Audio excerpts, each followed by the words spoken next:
On reprend donc avec cette table ronde autour des artistes urbains et la subversion. Sur bien sûr l'historique de l'art urbain qui s'est construit beaucoup dans l'illégalité et parfois contre ouvertement contre l'institution, l'ordre établi, etc. Et de voir aujourd'hui, après quelques dizaines d'années, où on en est de ces questions-là, notamment dans le fait que certains de ces artistes aujourd'hui sont devenus professionnels. Je vais présenter laisser se présenter les intervenants, et puis après je vais faire un petit extrait de la table ronde, mais qui est complètement d'actualité et qui me paraît intéressant.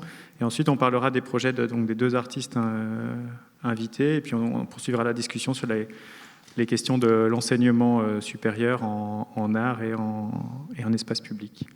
Donc peut-être si vous pouvez vous présenter rapidement, et puis...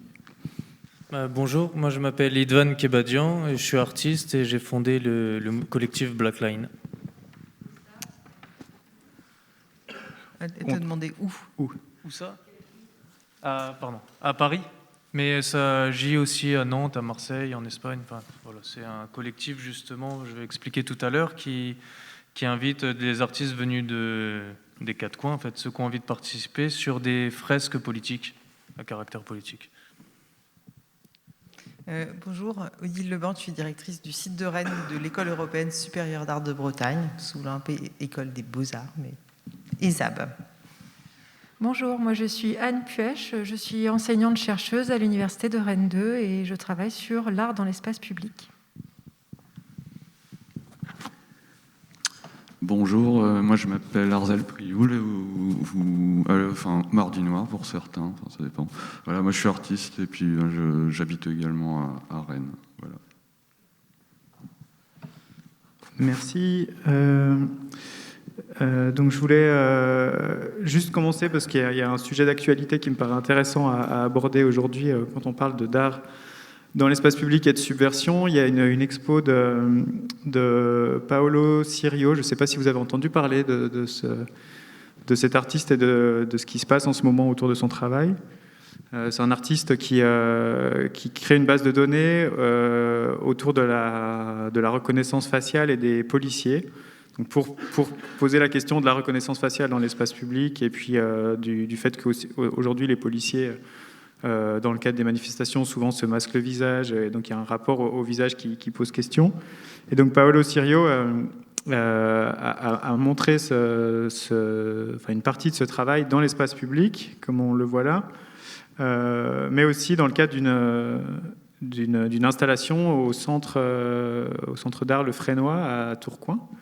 Le vernissage devait avoir lieu hier, je crois, et en fait, suite à un tweet de M. Darmanin, l'exposition a été censurée. Et en fait, dans ces questions de subversion, dans l'art urbain, on a l'habitude que des fresques, et on va le voir tout à l'heure, soient censurées, parce que souvent les fresques sont illégales et que on sait bien qu'elles dérangent. Mais dans un centre d'art, là on voit ils sont en train de recouvrir. Donc l'expo est même pas démontée, elle est recouverte. Donc c'est une expo collective. Donc il y a d'autres choses à voir, mais là on n'a pas le droit d'y accéder. Donc je trouve que d'un côté c'était pour vous faire part de ça, parce que je trouve que c'est très important ce qui se passe aujourd'hui en France avec ce genre de choses dans le milieu de l'art. Mais aussi parce que ça fait clairement référence au thème, même si là on n'est pas que dans l'espace public, mais ça fait un lien. Donc ça c'est le tweet du ministre de l'Intérieur, Paolo Cirio: insupportable mise au pilori de femmes et d'hommes qui risquent leur vie pour nous protéger. Je demande la déprogrammation de l'exposition entre guillemets et le retrait des photos de son site sous peine de saisir les juridictions compétentes. Et donc a priori les juridictions compétentes n'ont pas été saisies, et la Quadrature du Net qui est composée de pas mal de juristes, qui connaît bien les problématiques de liberté d'expression, de reconnaissance faciale, etc. Selon les juristes de la Quadrature du Net, l'exposition n'est pas vraiment illégale. Il n'y a rien qui permet de dire qu'elle est illégale. Donc voilà, c'était un sujet qui me semblait important d'aborder, et puis qui fait le lien dans le thème, on va dire, avec certains travaux de Idvan et de Black Lines. Donc peut-être je te laisse présenter. J'ai pas forcément mis toutes les photos que tu as envoyées, mais on en a quelques-unes. Celle-là, c'est la première. Donc, et voilà, celle-là, c'est intéressant d'en parler. Alors en fait, moi, je suis issu à la base du graffiti. Donc j'ai fait du graffiti avec un lettrage et un pseudo pendant des années. Et j'ai fondé un crew qui s'appelle TWE. Et pour les 15 ans du crew, je sais pas, je me suis dit que j'avais envie de faire complètement autre chose.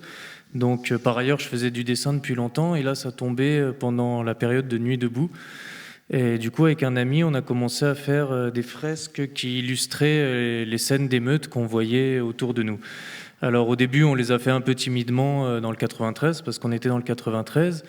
Et là, en passant à Nuit debout, j'ai vu que, en fait, au départ, il y avait marqué Fluctuat nec mergitur, c'était les hommages pour les attentats. Et il se trouve que comme c'est un mur sur lequel tout le monde peint depuis des dizaines d'années, il restait plus que le fluctuat, donc, et le reste était repassé par des couches de graffiti. Et c'était en plein moment où la police allait faire une manifestation sauvage à la place de Nuit debout. Il y aurait une contre-manifestation. Et je me suis dit que c'est étonnant que ce lieu de la place de la République, qui était un endroit où tout le monde s'était réuni d'unité nationale, là il restait plus que le battu par les eaux. Et il manquait « mais ne sombre pas » dans la phrase. Et donc je me suis dit qu'on allait peindre la réalité en gardant juste le battu par les eaux comme un cadavre esquis. Et donc on est venu peindre là. Je savais qu'il y aurait un cortège de têtes et des black blocs qui allaient attaquer par le quai Valmy, parce que bon, j'avais été au courant à ce moment-là. Donc on s'est mis entre les deux sur la pointe Poulmatch. Et il se trouve que la voiture de police qui a été incendiée, quai Valmy, est incendiée à droite, dans la rue. Enfin là, on ne le voit pas sur la photo, mais à 50 mètres derrière. Et du coup, j'ai dessiné en temps réel les manifestants en train d'incendier la voiture. Alors, ce qui s'est passé à ce moment-là, c'est que les CRS ont essayé de nous embarquer. Mais comme il y avait les journalistes, y compris par exemple la télé russe, c'était impossible. Et du coup, ils ont pris en photo. Et 2 heures après, le mur a été censuré. Voilà. Alors du coup, on s'est surtout demandé comment ça avait pu être aussi rapide, parce qu'on ne se rend pas compte, mais le mur est assez grand. Et normalement, c'est des démarches qui mettent, quand c'est rapide, au moins une semaine, quoi. Voilà. Et après, l'autre chose, c'est qu'on a vu que notre image était partie sur Internet avec des tweets, les graffeurs, de la haine anti-flic ou des choses comme ça, avant même les images médiatiques. Donc à partir de là, on s'est dit que c'est comme si on avait un Twitter, au lieu que ce soit un mur Facebook, c'est le mur de la réalité. Et c'est ça qui nous a intéressés, parce que dans le graffiti, on a souvent la question de venir faire effraction au réel, de venir se mettre dans l'endroit où ça choque les gens, une station de métro, un endroit incongru, et d'avoir le plus gros impact sur les yeux des gens. Et là, on s'est dit, du coup, on est dans ça, sauf qu'au lieu que ce soit notre ego, en fait, on vient tatouer la réalité dans la réalité, en temps réel. Et comme une chambre noire, en plus, qui viendrait être posée, et sur laquelle la réalité s'imprime. Donc après ce mur-là, après la censure, c'était le premier cas de censure. On a fait quelques autres murs sur la guerre en Syrie, sur Théo, l'affaire Théo. Et à chaque fois, on voyait que tous les autres murs des fresques étaient restés et il manquait que nos parties. Donc on était systématiquement repeints par la mairie. Et alors on a arrêté, on a été un peu découragés. Et pour les 50 ans de mai 68, donc un an après, on s'est dit que ce serait intéressant de faire un appel, comme il y avait pendant mai 68 avec les affichistes qui s'étaient regroupés, qui avaient fait comme un mouvement.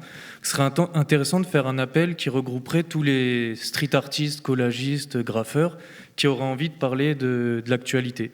On pensait en faire qu'un seul, donc comme c'était le moment juste après le mois de mai, il y avait eu le cortège de tête Black Bloc, avec toutes les banderoles, ça faisait comme une fresque. Parce qu'il y avait plein de messages contradictoires des fois, mais qui allaient toujours vers la même ligne. Et on s'est dit, nous, on va faire ça, on va être les Black Lines. Donc ce sera un cortège de tête des artistes engagés. Et c'est ouvert à tout le monde. Il suffit juste d'être pas habillé en noir, mais de peindre en noir. Et donc dans le premier appel, il y a eu 30 graffeurs qui sont venus un peu de toute la France, y compris des gens assez célèbres, au milieu de débutants. Et on avait juste lancé un thème, c'était au moment des fake news, on avait appelé la fresque Fake Démocratie. Et tout le monde pouvait s'en emparer. Et à partir de là, on a eu des demandes très régulières de graffeurs qui voulaient participer au prochain Black Line, et on en a fait un toutes les 2 semaines. Il y a plus de 200 graffeurs qui ont participé en 2 ans. Donc ça veut dire qu'il y avait une demande de ça. Et notamment pour les Gilets jaunes, on a fait des fresques qui s'appelaient l'hiver jaune. Donc comme c'est libre, chacun a peint les figures. Donc au milieu, il y en a un qui avait peint par exemple d'Étinger. Donc c'est ce qui fait qu'après la fresque a été censurée, mais quand sur une fresque comme celle des Gilets jaunes qui était rue d'Aubervilliers, c'est pas celle-ci mais une autre, ça c'est la deuxième, je crois que tu l'as pas mais tu avais juste montré un extrait, elle fait un demi-kilomètre. Donc ouais, voilà, ça c'est un extrait de l'autre sur les Gilets jaunes. Alors quand ils ont censuré les 1,5 km, là c'était beaucoup plus choquant parce qu'on n'était pas juste 2 artistes. Au milieu, il y avait des artistes qui ont un travail en galerie, d'autres qui venaient juste faire le portrait de Coluche ou quelque chose comme ça. Et là, d'un coup, tout le monde était effacé comme un rouleau compresseur.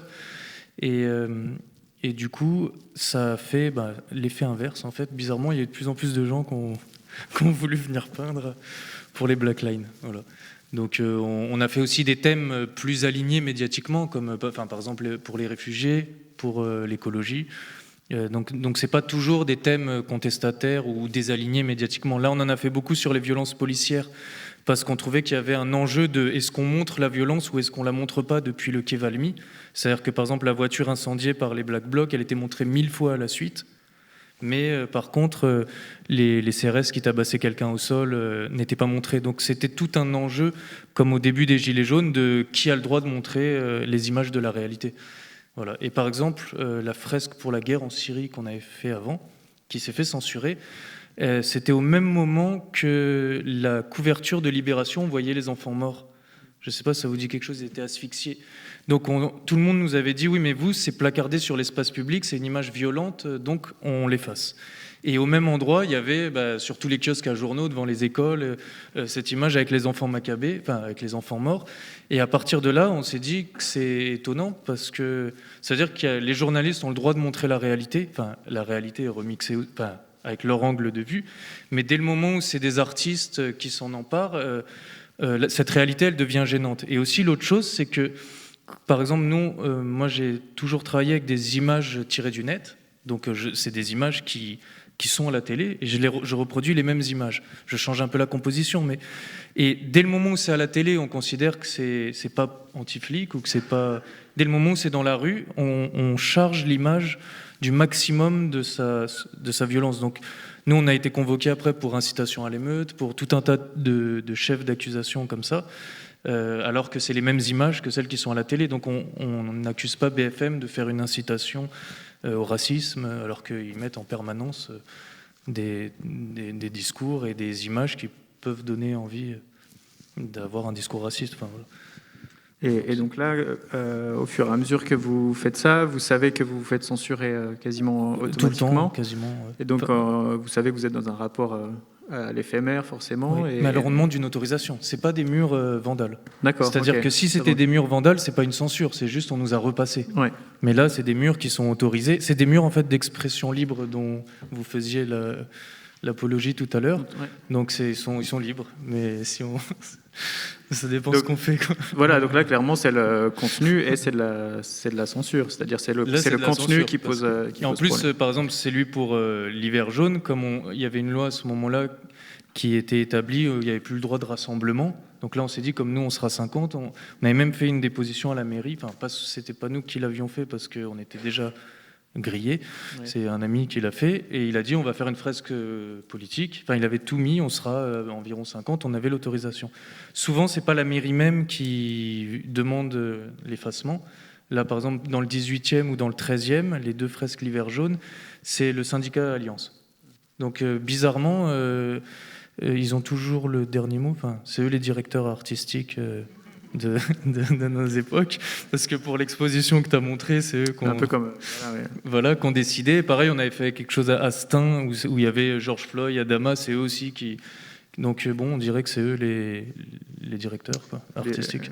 Les fameux curateurs. Les curateurs de la rue. On se trompe, hein. C'est pas ce qu'on croit.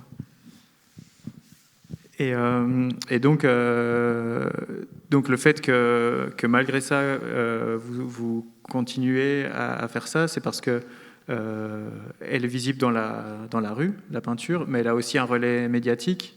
Oui. que vous maîtrisez pas forcément, Qu'on maîtrise pas du tout. mais qui du coup fait tourner les images et puis Ouais, alors il participe est au à débat. double tranchant parce que le relais médiatique, souvent, ils prennent un extrait de la fresque. Donc, par exemple, pour le coup, pour l'hiver jaune, il y avait tous les éléments de la contestation. Enfin, il y avait vraiment le plâtre cassé, il y avait les émeutes, il y avait des panneaux de manifestants. Enfin, c'était assez pluriforme. Il y avait même des choses en bande dessinée, des choses plus caricaturales dans l'esprit de Plantu et tout ça. Bon, la seule image qu'ils ont gardée, c'était d'Étinger, mais qui est aussi une image d'actualité. Et ils ont mis les graffeurs de la haine anti-flic, enfin, quelque chose comme ça. Et du coup, à partir de là, comme en plus le journaliste avait mis le lien vers mon Facebook personnel, j'ai reçu des centaines d'insultes pendant 4 jours. Donc cette médiatisation, en fait, on la perd. Il y a même, par exemple, une fresque sur Benalla. C'était Balance ta bavure. On l'avait fait à l'entrée de Nantes avec un grand hashtag parce qu'il y avait eu l'assassinat d'Abou Bakar à ce moment-là. On avait fait le portrait d'Abou Bakar, on avait fait des scènes de violence policière et Benalla en train de frapper quelqu'un au sol et on avait mis en énorme Balance ta bavure, c'était au moment de Balance ton porc. Et même Benalla nous a tweeté quoi, en disant les Black Lives ont du talent, mais je sais pas, un truc comme ça. Donc c'est le jeu médiatique. Après, une fois que ça part sur la toile, ça nous appartient plus. D'ailleurs, le flux revient jamais. On n'a que le mauvais flux qui revient vers nous. C'est-à-dire, il y a des fresques qu'on fait 10 millions de partages, nous on a 4000 abonnés. Mais les 4000 abonnés, c'est ceux qui viennent pour nous insulter. Donc, voilà, donc on ne maîtrise pas très bien la deuxième partie. Après, c'était aussi un choix de notre part, c'est parce que si on avait tout misé sur un Instagram ou un Facebook, aujourd'hui on peut éteindre un Instagram en disant qu'il y a incitation à la violence. Donc du coup, on s'est dit, c'est même pas la peine d'essayer de capitaliser sur quelque chose qu'on peut éteindre avec un bouton. Donc nous, on prend les téléphones des graffeurs et des photographes et on leur donne le rendez-vous. Et sinon, sur Internet, on met juste la date de l'événement avec le titre. Et c'est ouvert à tout le monde. Voilà. Et pareil pour les subventions, on avait tenté une cagnotte qui a été fermée parce que c'était justement au moment de d'Étinger. Comme ils avaient fermé la cagnotte de d'Étinger, pour l'hiver jaune 2, on avait fait une cagnotte avec une banque russe. Parce qu'on s'est dit, au moins, ils ne pourront pas nous la fermer. Mais du coup, il y a eu un contrôle sur la sauce et voilà, bon, du coup, on a arrêté. Donc, à partir de là, on s'est dit, on ne va pas miser sur les réseaux sociaux ni sur les subventions. Mais ça marche. Ça ne coûte pas cher. En fait, c'est comme les colleuses. Les colleuses, une rame de papier. Nous, c'était au début des peintures blanches qu'on récupérait dans les chantiers. Le pot de 10 litres, il coûte 11 €. Enfin, c'est la peinture de moins bonne qualité, puisque de toute façon, ça ne va pas rester. Et après, les gens viennent avec leur matériel.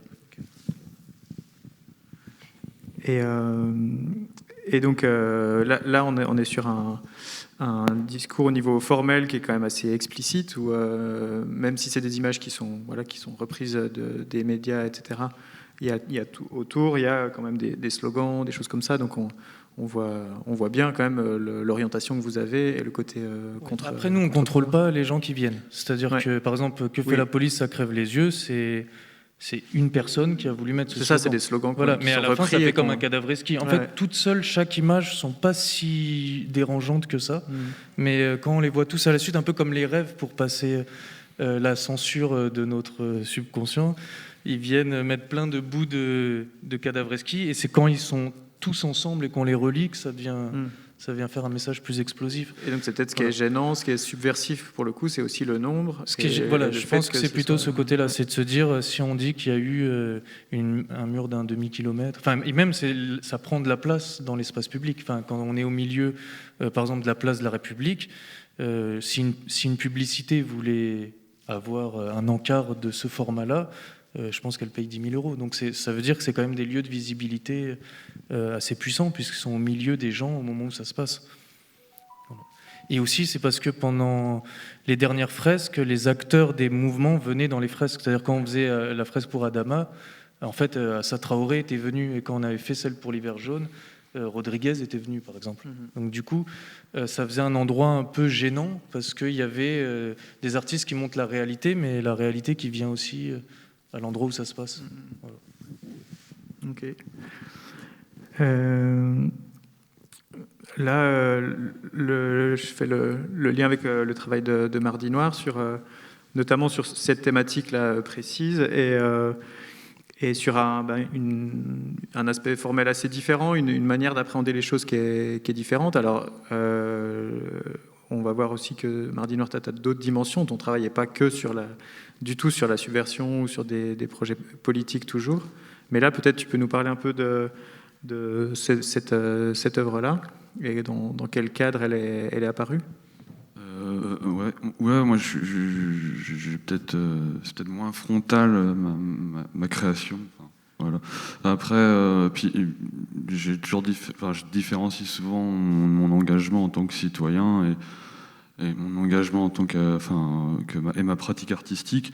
Après, je suis la même personne, donc forcément, ça interfère. Donc voilà, moi j'aime bien les serrer les rangs dans les manifs. Toujours. Et puis là c'était contre la loi travail. Et donc, en fait, il est à savoir qu'en fait, dans Rennes, le centre-ville était bouclé. Et donc, il y a une espèce de... En fait, on prive le centre-ville, enfin, on prive les manifestants d'aller... Enfin, voilà, c'est une façon de dépolitiser aussi le centre-ville. Et pour le coup, il y a toujours une espèce de face-à-face... il y avait systématiquement un face-à-face tendu comme ça qui se mettait en place donc entre les manifestants et les forces de l'ordre et c'était systématiquement au même endroit, donc à République.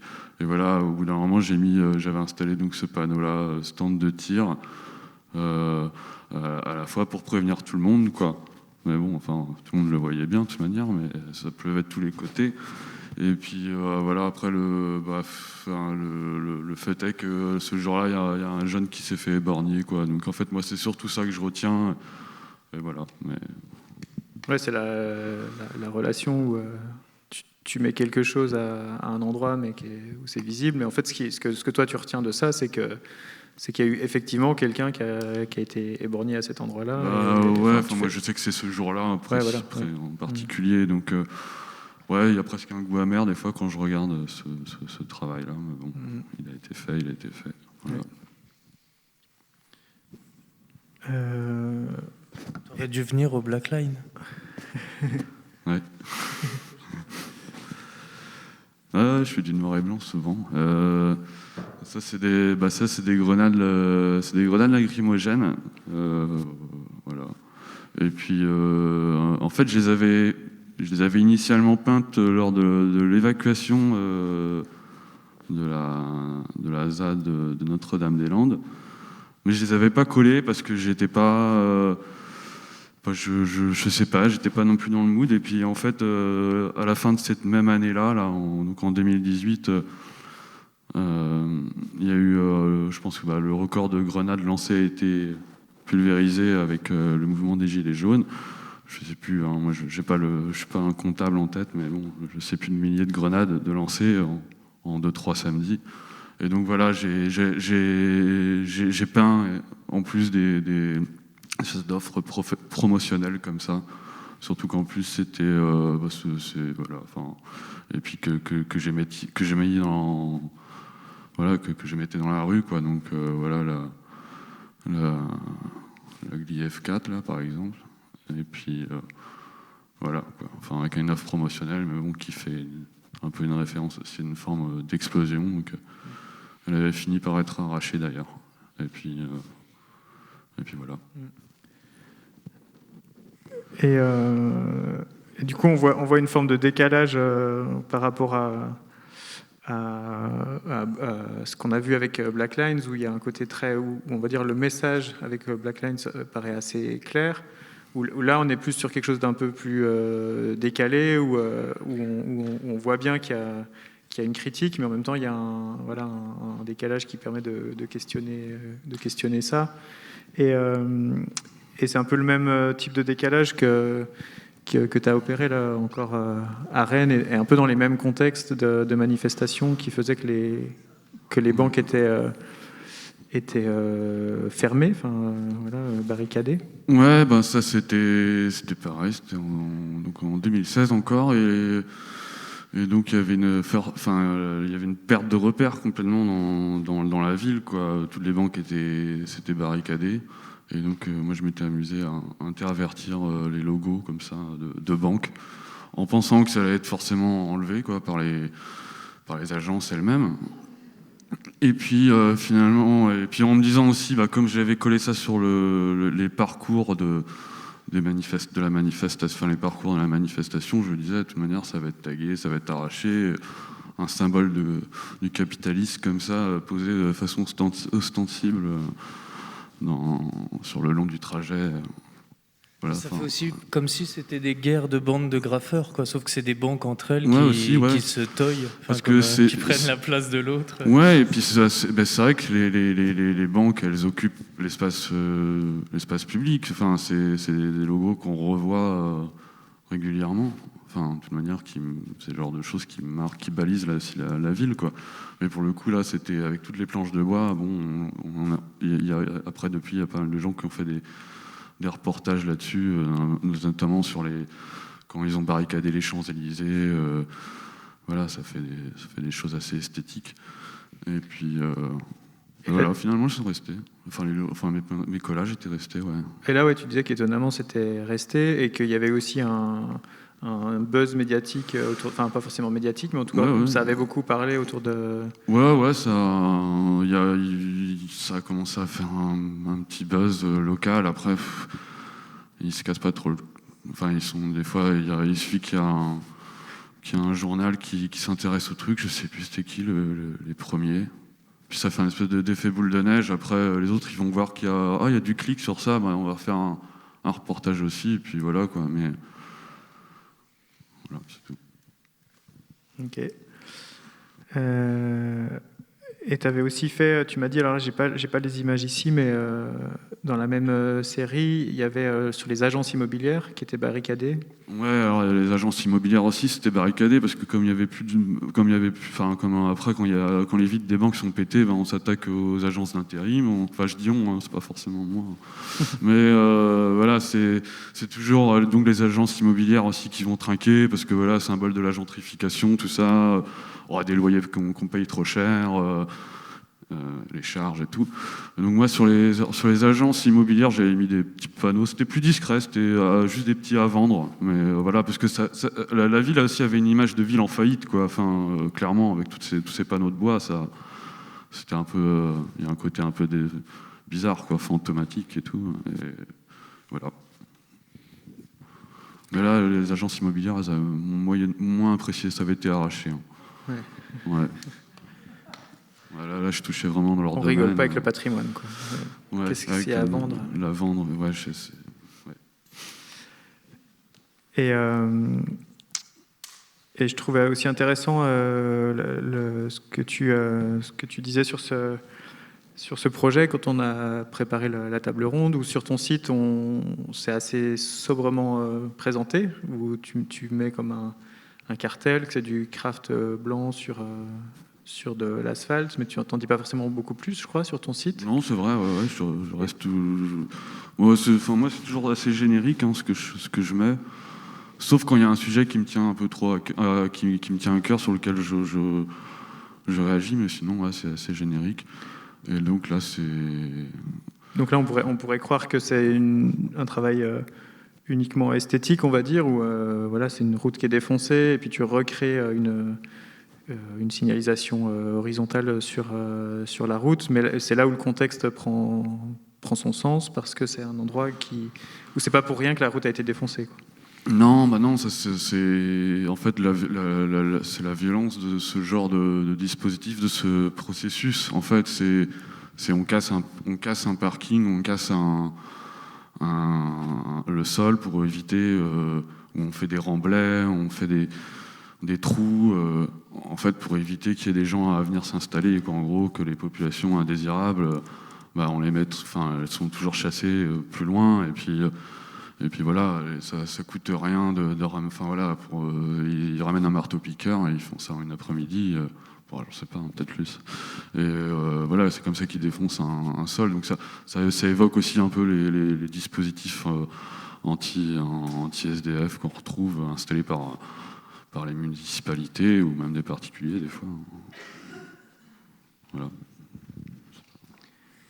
Donc là, on a vu à travers les quelques projets de Idvan et Mardi Noir, voilà, différentes façons de peut-être être dans la subversion. Alors après, chacun définit le niveau de subversion, mais je voulais parler à Odile Leborgne et à Anne Puech qui sont plutôt dans le domaine de l'enseignement, et voir aussi comment, et donc qui vous portez aussi un nouveau projet autour de l'espace public créatif, si vous pourrez nous en dire quelques mots, et donc de voir aussi comment la dimension créative dans l'espace public, on l'a déjà un peu dit dans la journée, est-ce qu'elle est là pour décorer la ville ou pour poser des questions, etc. Mais je voulais savoir un peu comment, vis-à-vis de l'enseignement, vis-à-vis des étudiants, elle était abordée, cette question de la subversion, alors directement ou pas, ou du rapport à l'institution, parce que là, ces projets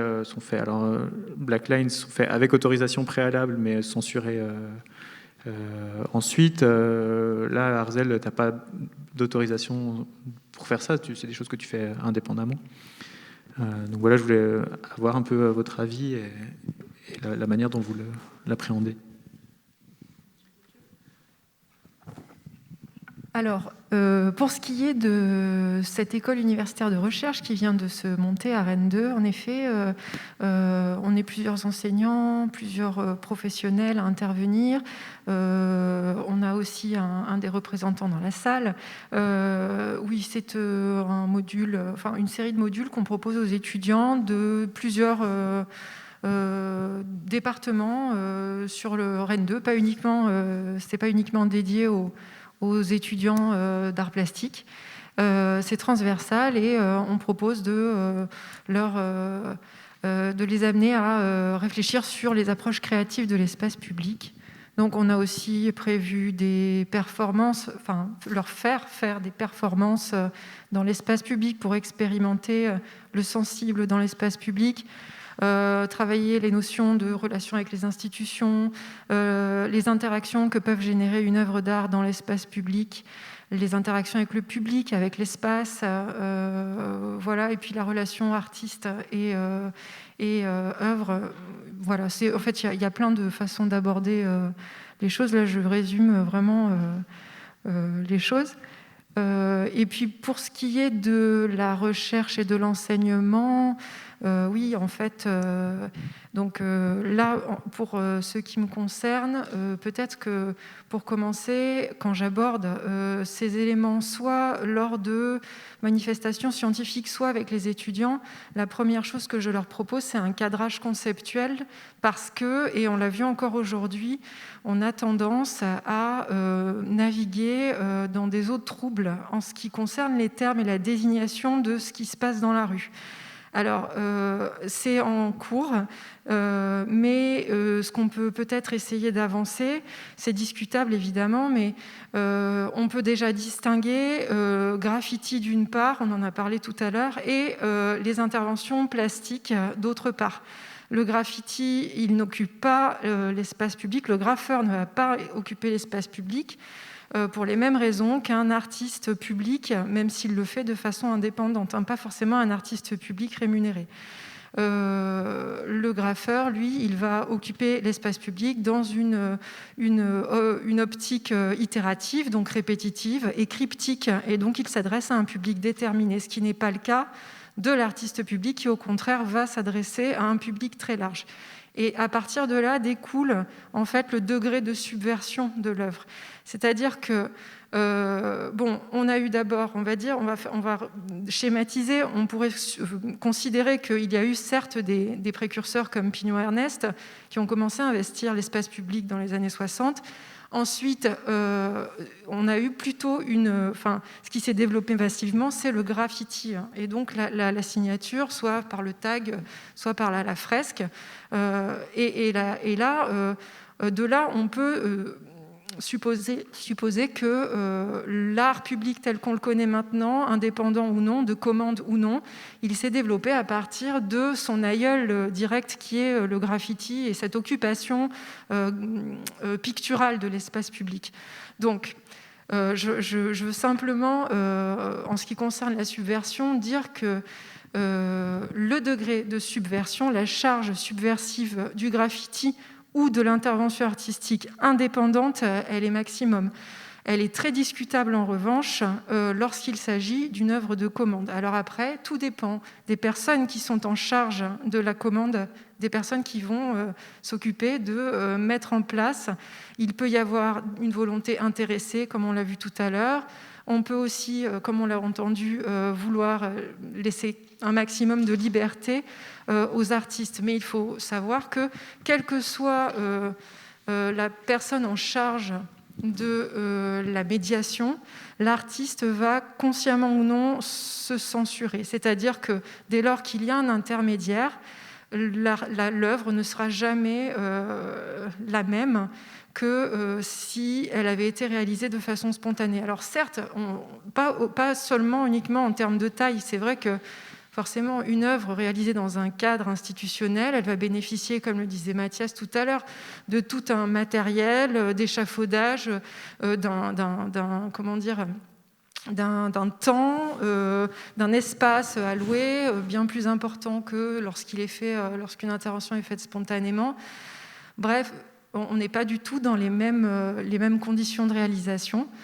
Donc la charge subversive, elle dépend de ces éléments-là en fait. Et donc lorsqu'on est un intervenant spontané, on ne passe par aucun filtre, on ne s'impose aucun filtre. Et là pour le coup, on peut parler de subversion entièrement. C'est ce que je commence par dire aux étudiants du coup, pour en revenir à ta question. Justement, c'est intéressant parce qu'on parlait d'Os Rotas tout à l'heure, qui est un artiste espagnol et qui est plutôt dans les formes très indépendantes et assez politiques, assez directes, et qui en même temps, lui, a commencé par prendre des cours à l'université, en fait, donc, dont on avait parlé avec Javier Abarca, qui donnait des cours théoriques et pratiques autour du street art à l'université à Madrid.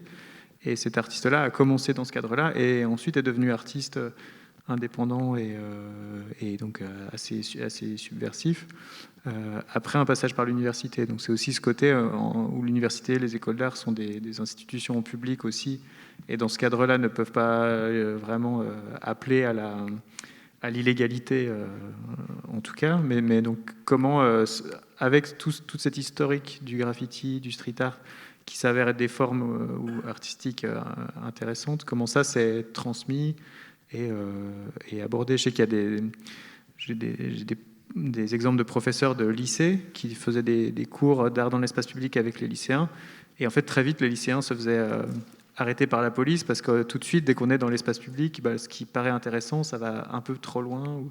Et donc ça posait de sérieuses questions quand le prof d'art plastique devait aller chercher les lycéens au poste. Donc voilà, est-ce que c'est des choses qui sont en tension, notamment à l'école d'art aussi ?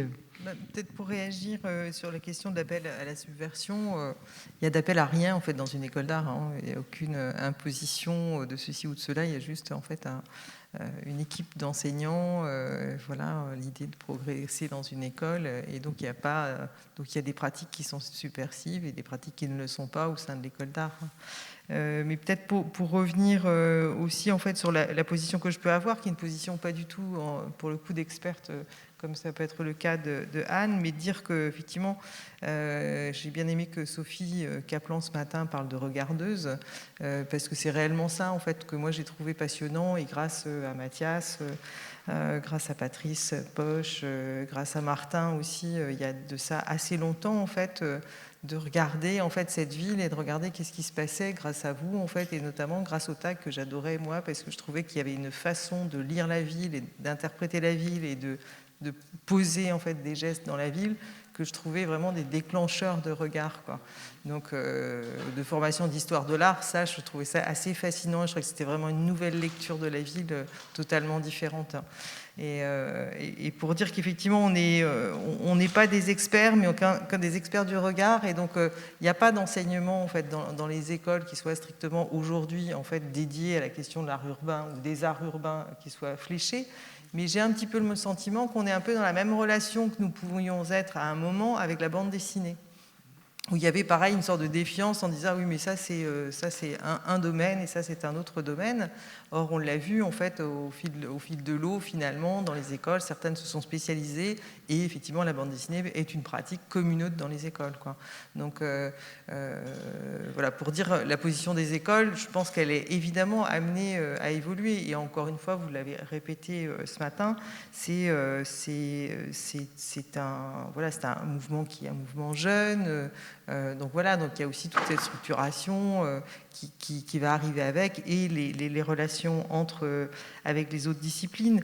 Et je pensais dans les écoles, et particulièrement à Rennes, on a une dimension, en fait, qui est une dimension autour de la communication et du design graphique, et qui travaille aussi beaucoup sur la typographie. Et évidemment, cette relation aussi, elle est assez passionnante entre typographie, j'ai envie de dire, vraiment de designer graphique dans une école d'art, et ce qui peut se passer dans la rue, qui là aussi est aussi un domaine totalement hyper intéressant.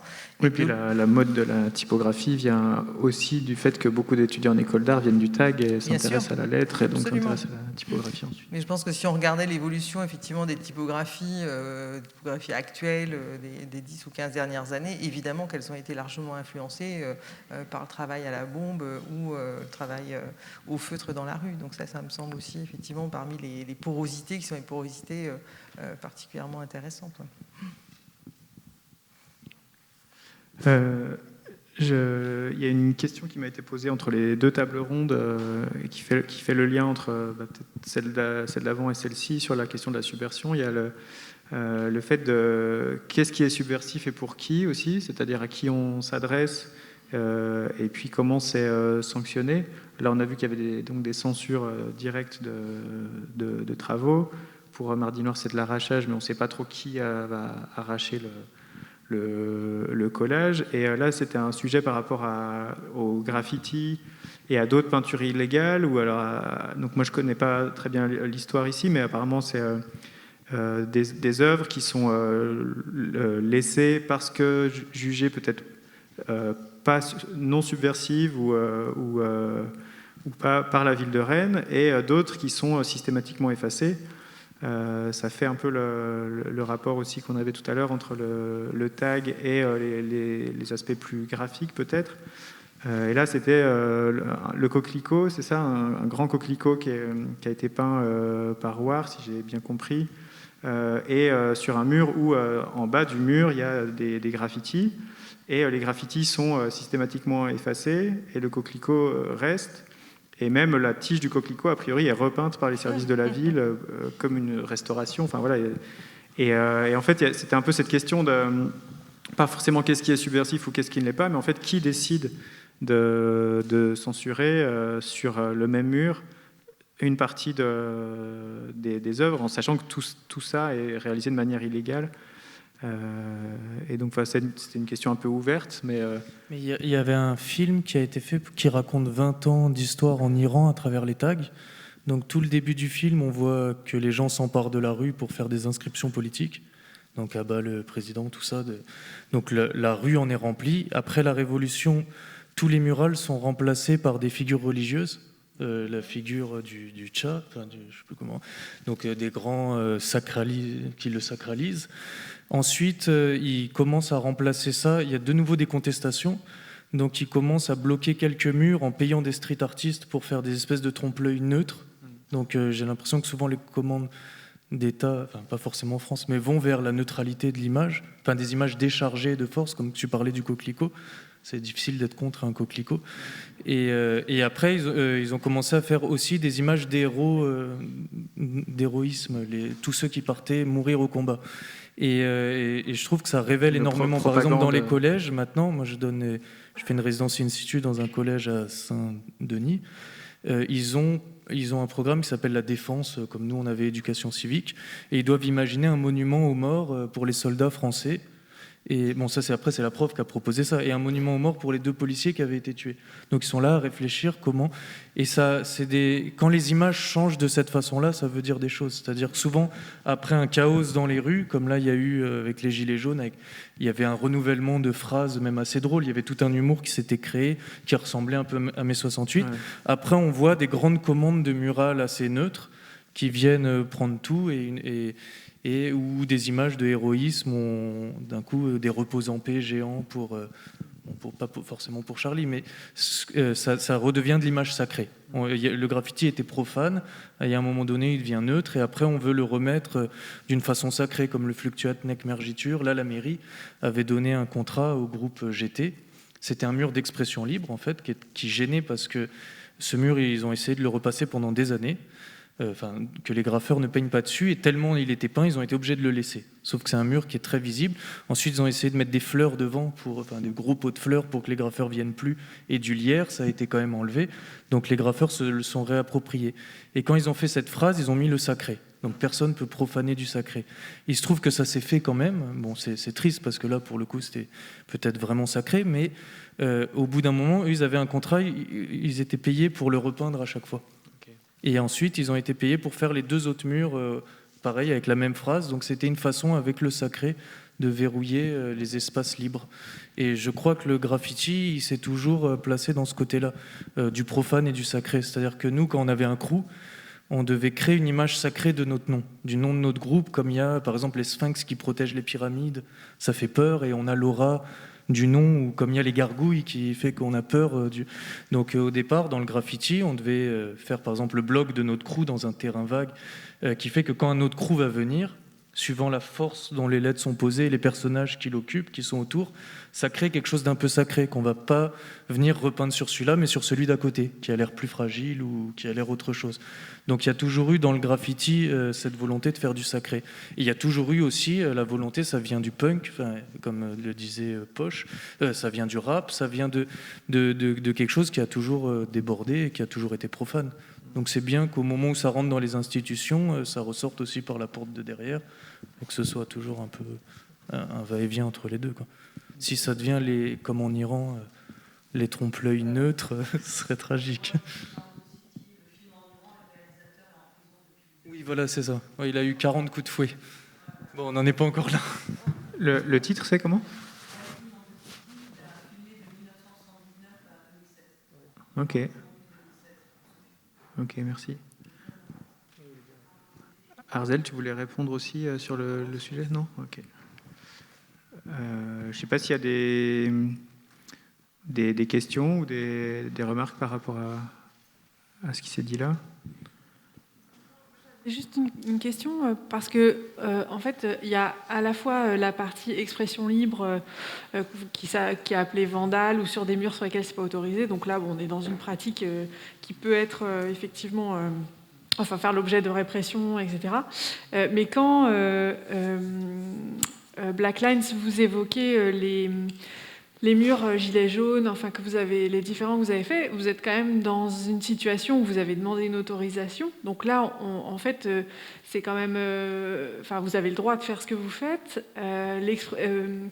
Ce que vous faites est encadré par la liberté d'expression. Donc quand il y a de la censure, à un moment donné, est-ce que vous êtes déjà allé sur le terrain du juridique ou pas du tout ? Oui, parce que ça s'est visiblement beaucoup répété.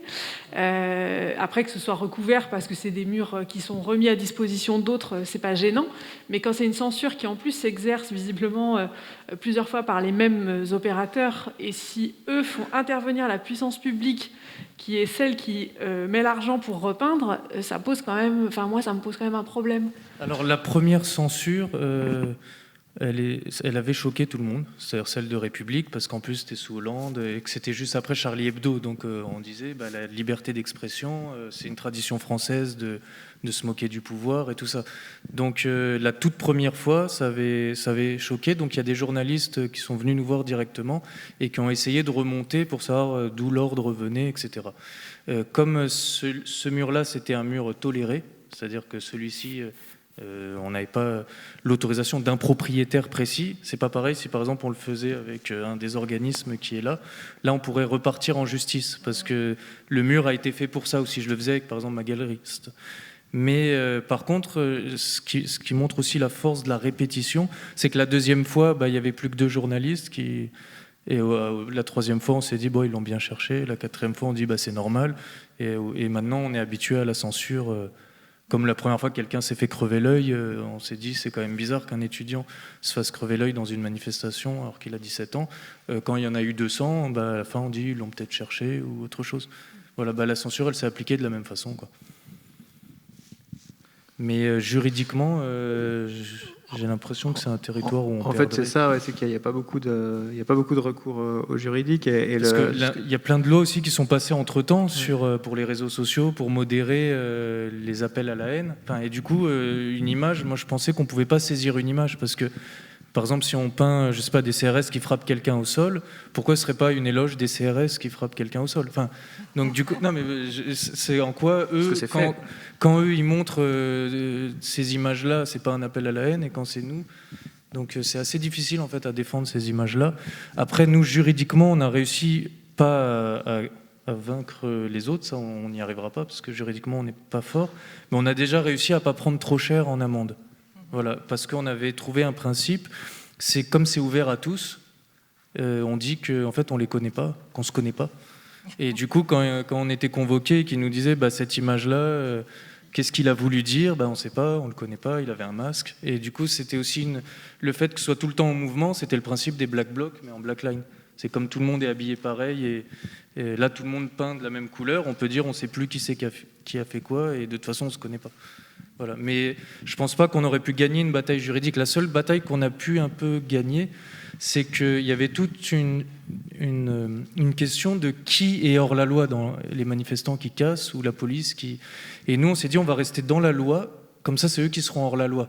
C'est-à-dire que eux, on a pensé en fait à percer dans la mythologie. C'est-à-dire, il y a la Méduse, donc ce serait comme c'était BFM, les médias et tout ça. Dès qu'ils nous nomment, vous êtes raciste, vous êtes ça, on ne peut plus bouger. Et nous, on s'est dit, on va renvoyer juste leur image, et ce sera eux qui feront l'erreur de venir... Et du coup, c'est eux qui faisaient l'erreur juridique, en fait. Nous, on restait pacifique, on restait légal, et eux, à la fin, c'est eux qui faisaient la censure qui est illégale.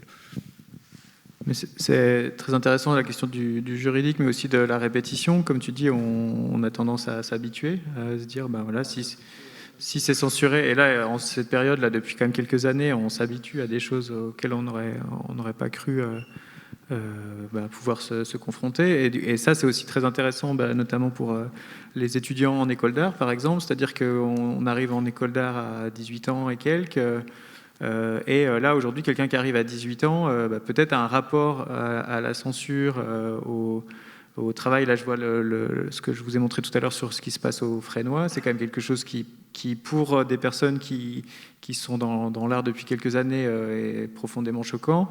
Et en même temps, si ça se fait là, ça se fera sans doute dans 2 mois, dans 3 mois, et qu'en gros, dès qu'on parlera peut-être de la police, parce que c'est quand même vraiment le sujet qui fâche en ce moment en France, on verra que c'est pas possible. Donc, est-ce que, justement, vis-à-vis des étudiants, est-ce qu'il y a ce rapport à la liberté d'expression, même des questions un peu sur le juridique. Qu'est-ce que c'est être artiste? Qu'est-ce qu'on peut dire en tant qu'artiste jusqu'où? C'est une question qui est globale, mais qui en même temps, par rapport aux références culturelles et politiques des générations, évolue. C'est-à-dire que le rapport à la liberté de créer aujourd'hui est sans doute bien différent chez quelqu'un qui a 18 ans, qui arrive en école d'art, et quelqu'un qui a entre 30 et 50 ans et qui produit depuis longtemps. Le rapport à la liberté en général, parce que là, moi je vois des amis de mon petit frère, ils vont à l'école, dans le 91, il y avait des soldats, pour eux c'est normal, quoi. Voilà.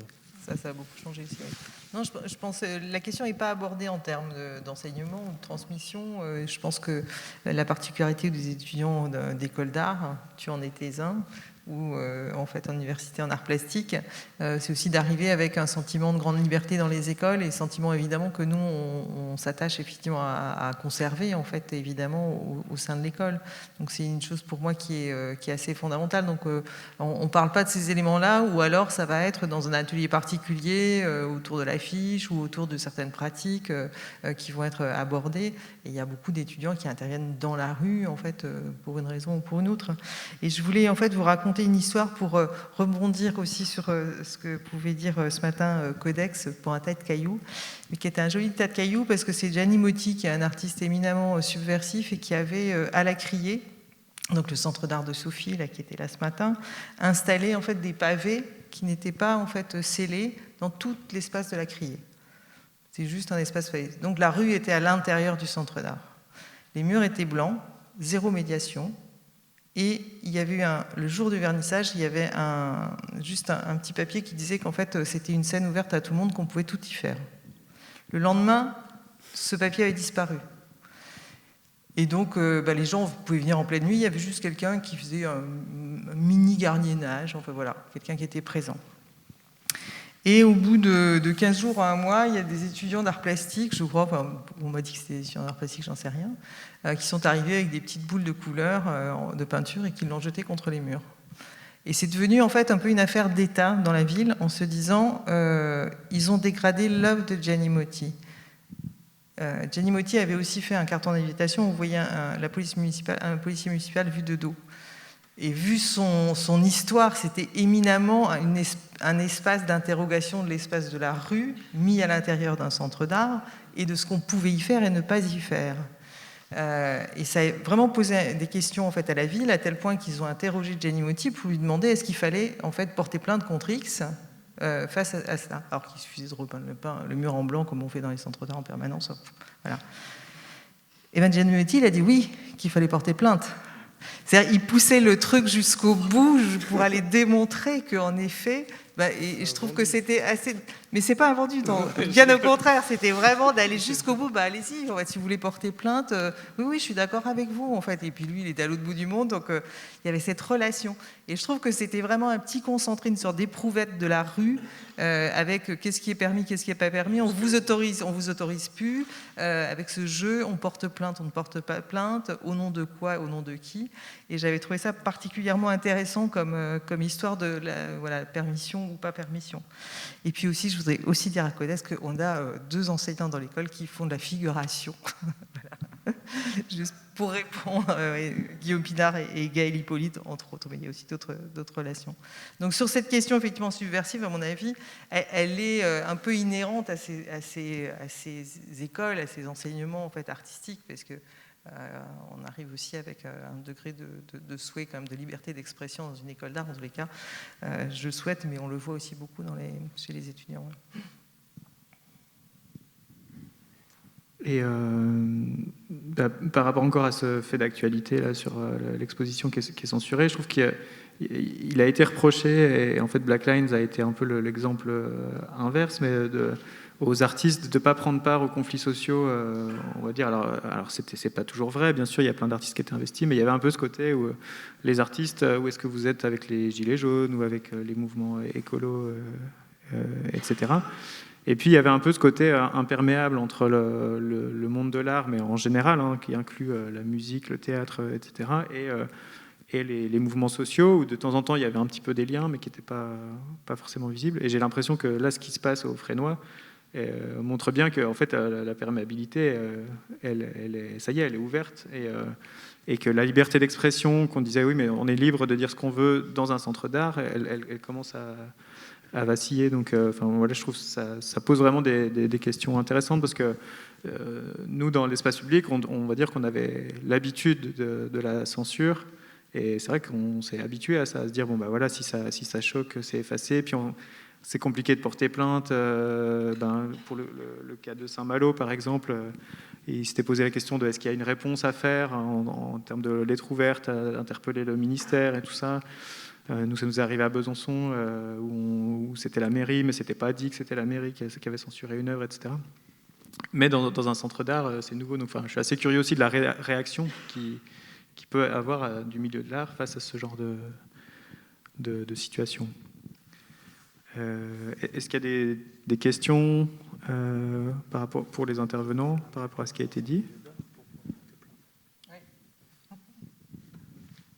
Ou des témoignages sur ce côté subversif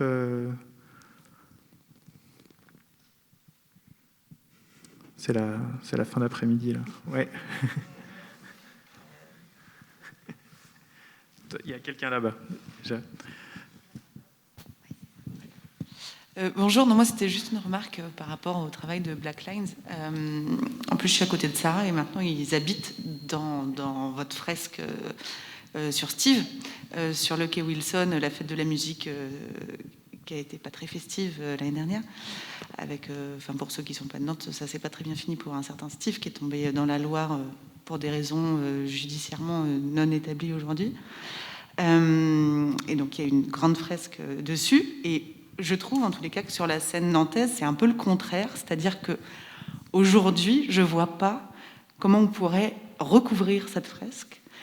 Et à moins que Black Lines, très clairement, travaille avec plus de couleurs et que justement ce soit en accord, etc., j'ai l'impression que, enfin on parlait aussi patrimonialisation, etc., pour moi, que ce soit celle du Bas-Chantenay ou que ce soit celle sur le quai Wilson, je ne vois pas du tout qui et comment on oserait... Alors en plus, elle a été retravaillée, elle a été vandalisée, elle a été reprise. Mais aujourd'hui, sur la scène non vandale et non... pas vandale, je veux dire, sur ceux qui viennent dégrader volontairement la fresque, je veux dire, sur la scène de l'art urbain, je ne vois pas qui oserait toucher en fait cette fresque. Ouais, du coup, ça crée du sacré. C'était pas le but à la base. En fait, on savait pas que c'était votre maison, pas que c'était votre local, et on l'a fait là-bas parce que c'était l'endroit le plus proche de là où il a été tué. Donc c'est juste pour ça. Et après, nous, normalement, quand la fresque est sabotée, là, elle a été sabotée par des skinheads. Ils ont fait une croix du gueux à l'extincteur, donc qui fait 8 mètres. Enfin, certains disent que c'est des faux skinheads. Enfin, bref, peu importe. Mais du coup, nous, d'habitude, on ne réintervient pas. C'est-à-dire, on laisse l'œuvre détruite ou profanée parce qu'on trouve qu'elle est encore plus forte comme ça. Et comme ça ne bloque pas le mur et ça ne devient pas du sacré.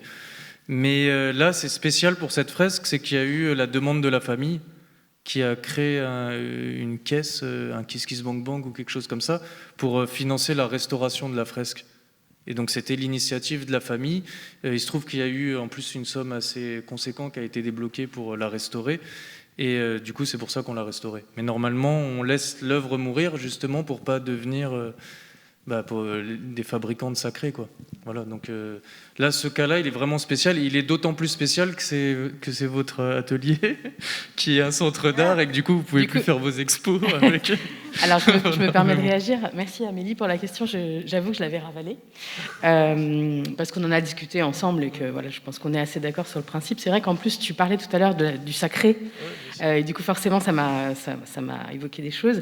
C'est vrai que cette fresque-là, je crois qu'on est beaucoup à avoir la sensibilité de se dire, évidemment, rendons hommage à Steve, ce qui s'est passé, c'est pas normal, que ça soit, visualisé par une fresque, super. La difficulté, du coup, c'est ce qu'on se disait, c'est que du coup, ça bloque un mur, qu'en plus, pour la petite anecdote, on avait ouvert. Donc, c'est vrai que c'est pas simple. Par contre, nous, on a engagé des discussions, notamment avec Nantes Révoltée, mais aussi avec la famille, pour expliquer qu'en fait, c'est un mur, comme je le dis, qui a été ouvert et qu'on souhaite pouvoir en disposer. Donc, on est en discussion pour trouver des solutions et surtout pas dérespecter cette mémoire, parce qu'on est tout à fait d'accord avec ça et tout à fait révolté par ce qui s'est passé. Donc, mais ça pose des vraies questions. On n'aurait pas dû revenir sur le mur. D'habitude, voilà, en fait, c'est ça. Il aurait pas fallu la restaurer. D'habitude, on reste nomade, c'est-à-dire une fois que le mur est détruit, saboté ou qu'il y a des insultes mises dessus, parce que par exemple à Nantes, toutes les fresques il y a systématiquement des insultes des insultes racistes ou des trucs comme ça sur nos fresques. Mais moi, par exemple, j'ai le parti qu'on revienne jamais dessus. Là, c'était un cas spécial et la preuve, ça fait ça bloque un espace pour les autres. Alors que nous, on est censé être un média, pas faire des monuments aux morts, quoi. Enfin, être un média sauvage, plutôt. Mais le monument aux morts, cela dit, dans les guerres de territoire, on a souvent utilisé les monuments aux morts pour bloquer des endroits stratégiques dans les camps adverses. C'est d'ailleurs, ça se fait beaucoup dans le Graphe, c'est les prétextes d'embrouilles entre de vieux crews, de mettre un monument aux morts de quelqu'un de leur crew qui est mort sur le mur principal d'un autre crew, et après, c'est la guerre pour 1000 ans. Voilà.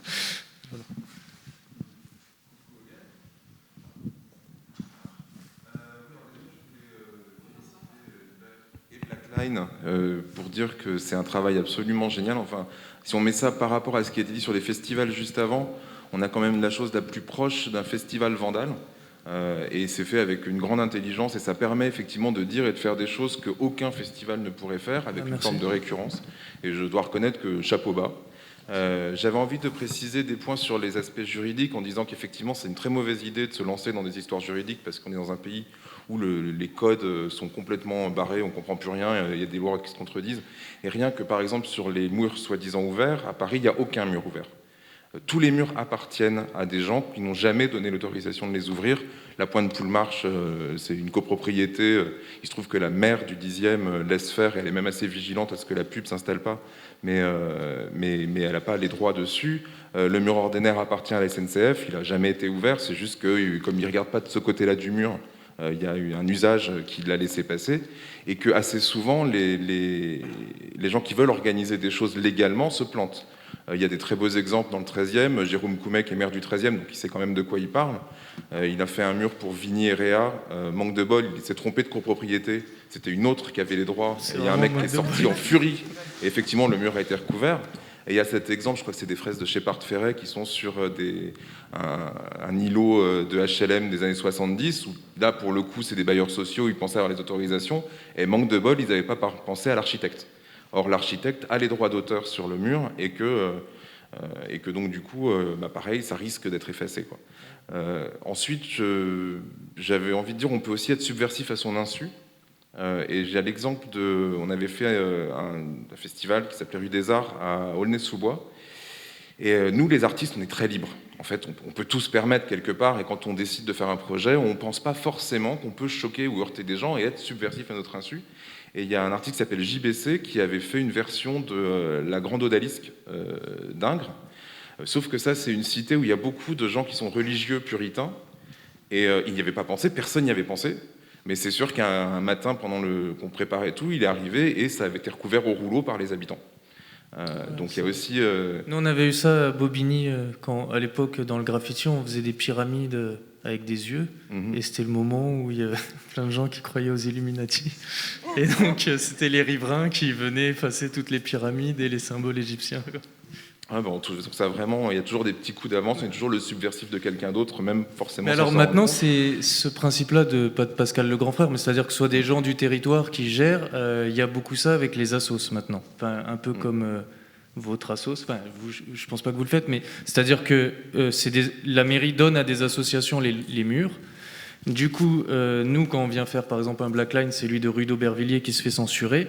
La mairie ensuite paye l'association pour payer des graffeurs pour refaire une fresque couleur par-dessus. Donc c'est encore plus perverse, quoi. Et ça, c'est en train de se mettre en place, surtout à Nantes, énormément, parce que tous les murs sont à la même assos. Et ce monopole-là, c'est-à-dire qu'il n'y a qu'une personne qui touche l'argent, et c'est lui qui en fait la censure entre gens du milieu. C'est encore plus pervers qu'une vraie censure. Il y a un débat entre justement les spécialistes du recouvrement de ce que la mairie ne veut pas. Vous parlez entre vous ou pas du tout? Je pense que c'est celui qui a la sauce. À un moment donné, on lui dit qu'il faut... du coup, ils viennent l'appeler lui pour dire qu'est-ce que c'est que ce mur. Il y a, je sais pas, quelqu'un qui donne du shit ou je sais pas quoi, comme vous avez eu. Donc ils viennent directement... Et la censure se fait comme ça, quoi. Du coup, on peut même pas dire que l'État a fait une censure. Ça s'est fait d'une façon plus pernicieuse. Et un dernier point, c'est toujours dans cette idée de ne pas essayer de cantonner le street art à telle ou telle chose. Il y a beaucoup de gens pour qui le street art, ça veut dire être subversif ou être politique. D'autant plus qu'on est tous un peu, on a en tête les idées de 68, les graffitis politiques, etc., qui existent depuis des années. Moi, il n'y a quasiment pas une interview qui a lieu sans qu'à un moment donné, on me demande quel est mon message. Quel est mon message politique, sans entendu, quel est mon engagement. C'est quelque chose de récurrent. Alors moi, je dessine des animaux, donc forcément, alors je peux toujours broder un truc, la biodiversité, mais bon, c'est quand même pas... Je suis pas un artiste engagé en ce sens-là. Et du coup, je me demandais, puisque toi, tu fais toujours quelque chose d'engagé, Anne travaille sur ce sujet aussi, et donc du coup, est-ce qu'on ne peut pas imaginer que ça peut aussi être parfois un peu un piège, la subversion, ou dans un autre sens, que certains artistes vont l'utiliser d'un point de vue plus marketing, c'est-à-dire d'embrasser des causes un peu consensuelles du genre l'écologie ou la violence, la pauvreté, pour faire leur fonds de commerce, ce qui peut être un peu aussi questionnant, quoi. En tout cas, nous, c'est pas notre cas. C'est sûr. Parce que nous, on peut dire que ça nous a coûté, quoi. On n'a pas réussi à transformer l'essai, dans ce cas. Mais j'imagine que oui, bien sûr. Enfin, surtout sur les causes... Après, il y a les causes alignées et les causes désalignées. Nous, on a pris le parti d'avoir donc un média sauvage désaligné. Bon, à part pour Steve, parce que là, c'est là, ça devient aligné à un moment donné, à part le syndicat, mais sinon, à part le syndicat Alliance, mais sinon, en général, on prend des thèmes désalignés. Ouais, du street art par opportunisme, j'ai pas beaucoup d'exemples en tête en fait, à part Obey. En fait, bon, désolé s'il y a des fans, pour le coup, on peut aussi en discuter bien sûr, mais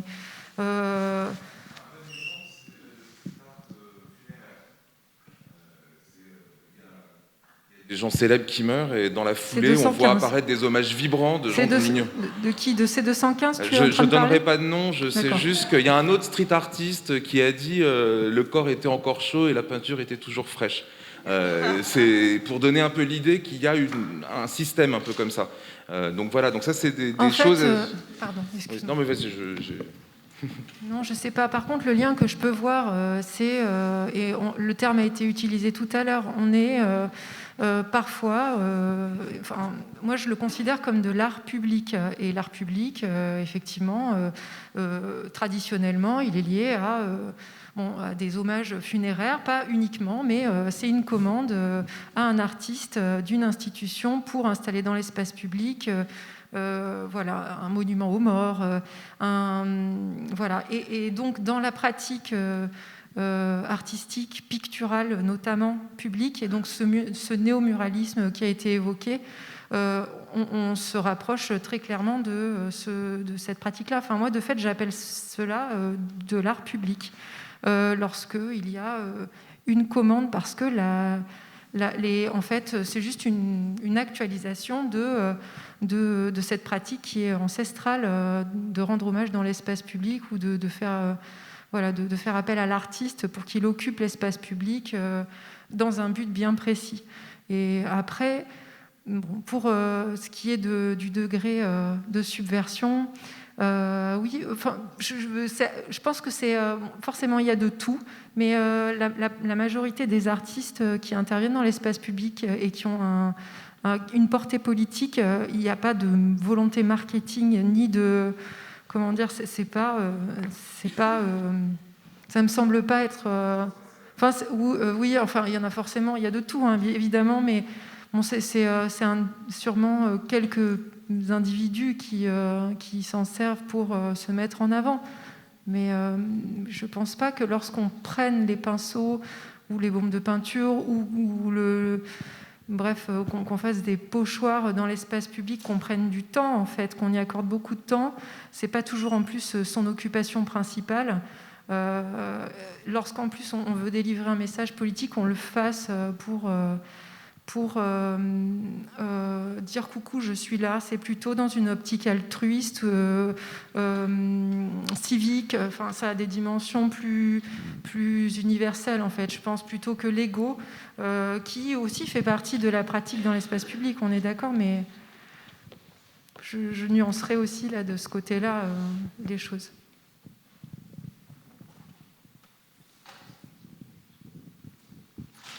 Merci. S'il n'y a pas spécialement d'autres questions, on va clore cette table ronde. Et merci beaucoup aux invités.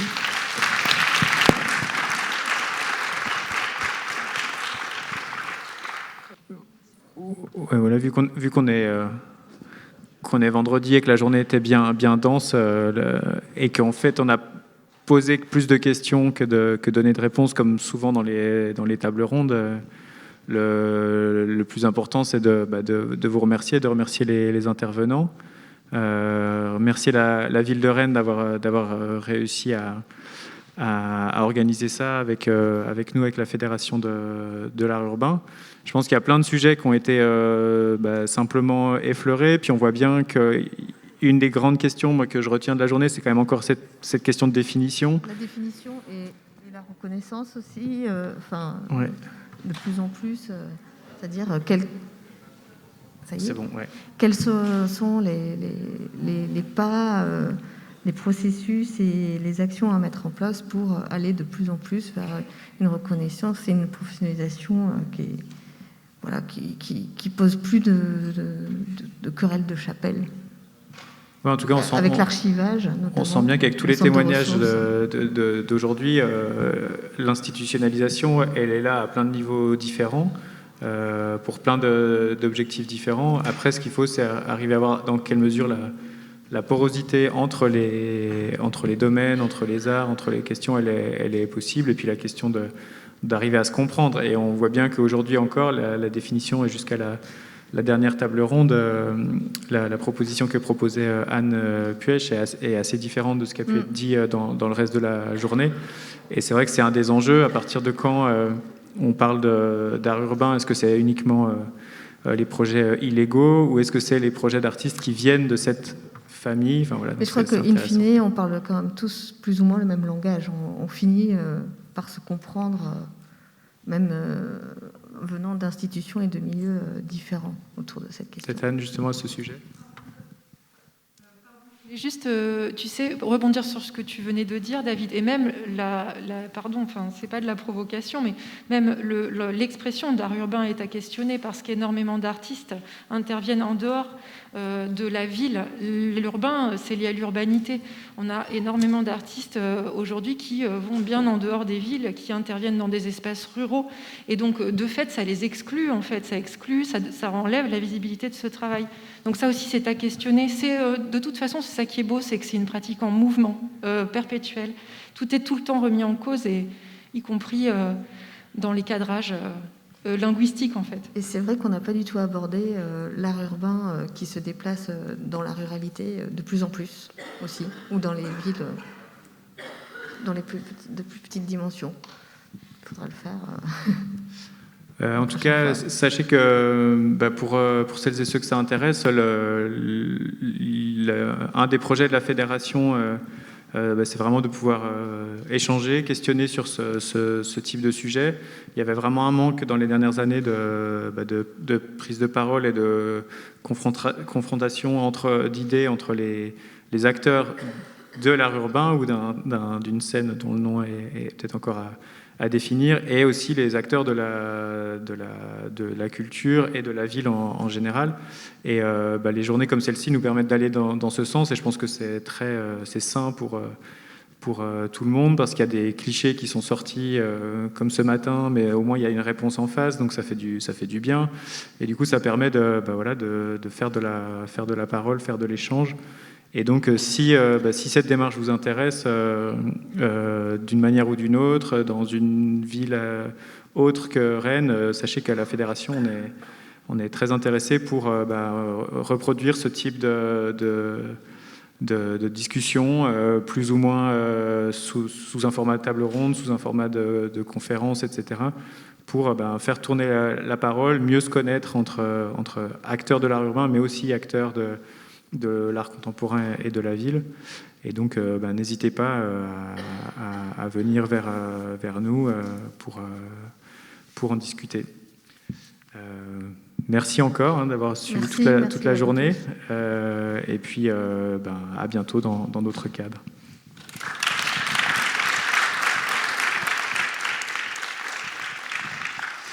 Et merci à l'accueil de la ville de Rennes et de la salle de la Cité.